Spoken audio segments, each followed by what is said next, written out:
Bonjour à tous. Nous allons aujourd'hui parler des propositions du président Macron pour, selon ses termes, refonder l'Europe. Alors, dans ces propositions, il y a trois éléments principaux. Le premier, c'est un budget de la zone euro sous le contrôle d'un Parlement de la zone euro. Le deuxième, un budget de la défense commun aux divers pays européens, en complément de leurs budgets strictement nationaux. Et le troisième, une harmonisation fiscale des entreprises. Alors, dans ces trois éléments, l'élément le plus intéressant concerne le Parlement de la zone euro avec un budget afin d'essayer de corriger les déséquilibres qui se manifestent dans la zone euro. C'est un élément qu'on peut qualifier de semi-fédéral, dans la mesure où le Parlement européen le Parlement de la zone euro va disposer d'une autorité souveraine pour utiliser ce budget afin de corriger les déséquilibres de la zone euro. Les deux autres éléments, le budget de la défense en commun et l'harmonisation fiscale des entreprises, c'est quelque chose qui relève du système confédéral qu'on connaît actuellement, de coopération entre les États, qui va nécessiter l'accord des États, de chaque État.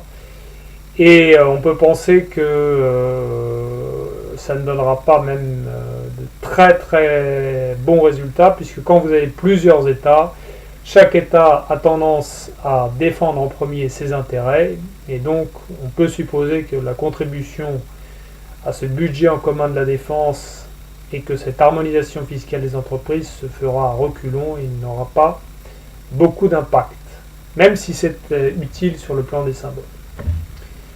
Donc ce qui nous intéresse dans ces propositions, c'est avant tout la création d'un budget de la zone euro sous l'autorité d'un Parlement de la zone euro souverain pour gérer ce budget.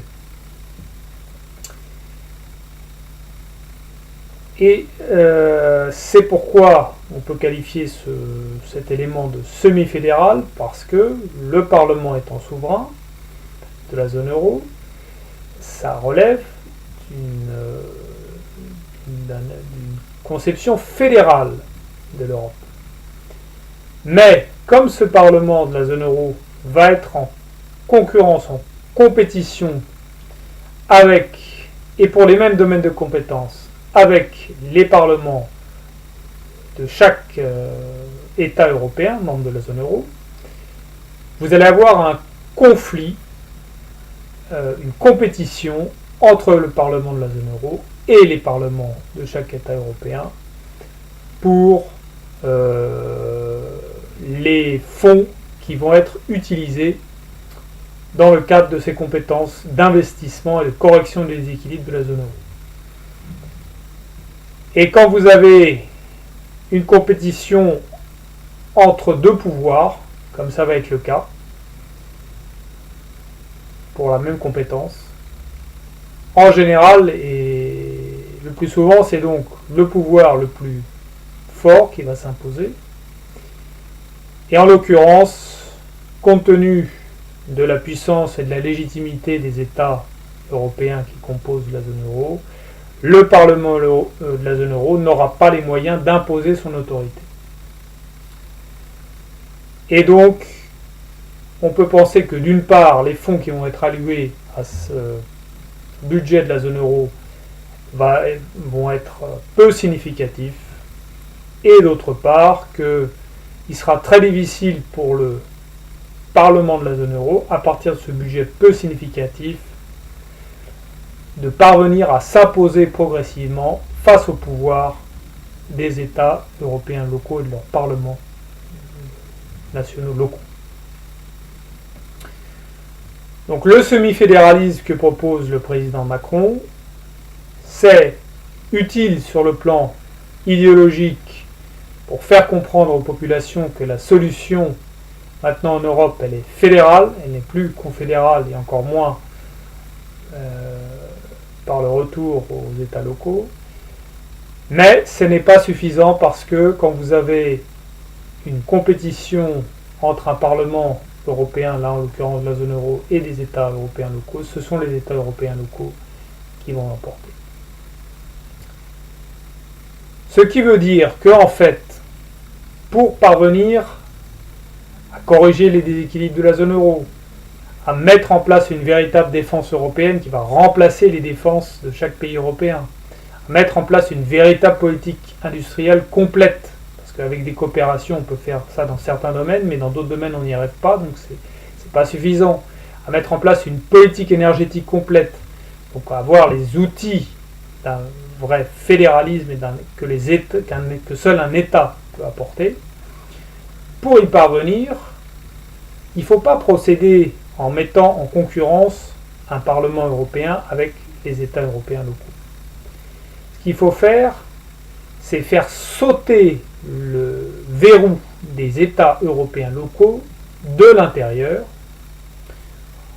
en demandant au peuple européen de transférer définitivement certaines compétences qu'on ne peut plus exercer correctement à l'échelle du pays vers l'Europe, vers un gouvernement européen, vers un État fédéral européen.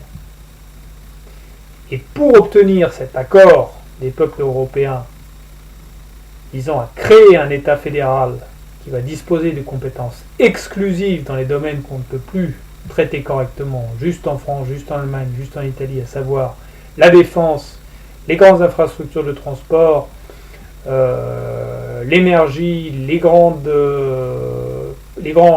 politiques industrielles. Et là, il faut dire en passant qu'il ne faudra pas, évidemment, pour un État fédéral européen, s'engager dans la voie dans laquelle s'est parfois engagée la Commission, qui consistait à être ultra-libérale et avoir un biais libéral. Non, il faudra au contraire faire une politique industrielle active.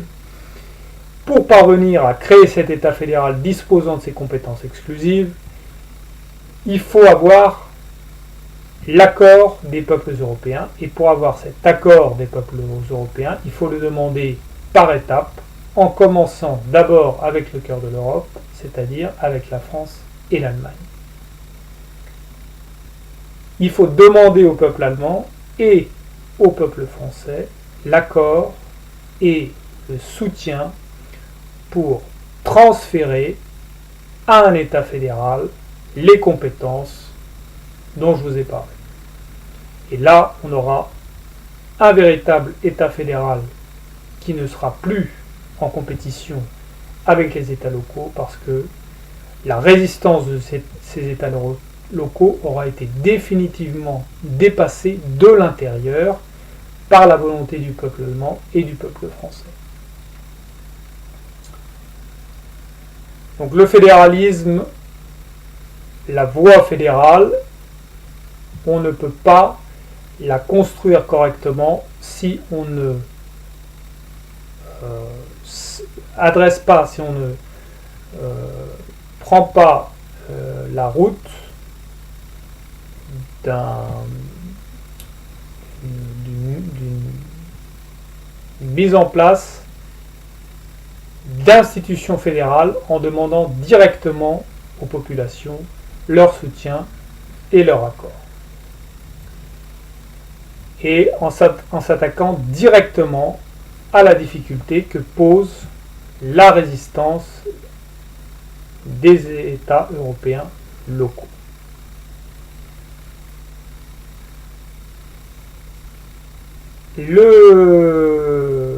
Dans le discours du président Macron, il y a aussi des éléments qui concernent l'identité européenne. Il a parlé de territoire avec de frontières européennes, ce qui est une bonne chose, puisque évidemment, s'il faut obtenir, pour obtenir l'accord du peuple français et du peuple allemand pour la création d'un État fédéral européen, ça suppose d'expliquer au peuple français et au peuple allemand que cet État fédéral européen est justifié et nécessaire à cause de l'existence d'un pays européen. On ne peut pas créer un État s'il n'y a pas un pays. Et donc, il faut évidemment, pour un pays, tracer et dire clairement où se situent les frontières de ce pays, quelles sont les grandes lignes culturelles de ce pays, ce que le président Macron a essayé de faire, mais ce qu'il n'a pas fait correctement, puisqu'il n'a fait allusion qu'à l'universel. Or, l'universel, c'est utile, mais ça ne caractérise pas la culture d'un pays. La culture d'un pays, vous avez des éléments de nature, des habitudes, des éléments de nature intellectuelle, des éléments de nature artistique, d'art de vivre. Vous avez tout un ensemble d'éléments qui ne se réduisent pas à l'universel. L'universel, c'est juste une idée et ça ne constitue pas une culture. Donc, il faut définir le territoire, il faut définir la culture, il faut définir l'histoire.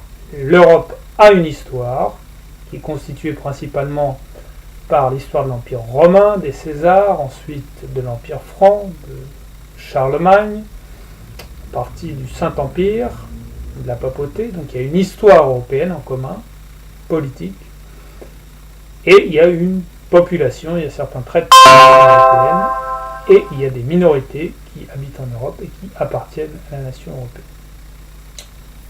Donc ce sont ces éléments sur lesquels il faut revenir et il faut insister pour faire comprendre qu'il existe et qu'il est nécessaire de défendre la création d'un État européen fondé sur l'existence d'un pays européen. Donc dans le discours du président Macron, cet élément était à demi esquissé. Donc c'est un progrès, mais toujours pas suffisant. Il faut pleinement définir le territoire, la culture, l'histoire, la population qui constitue le pays européen pour lequel on a besoin d'un État. Merci de votre attention.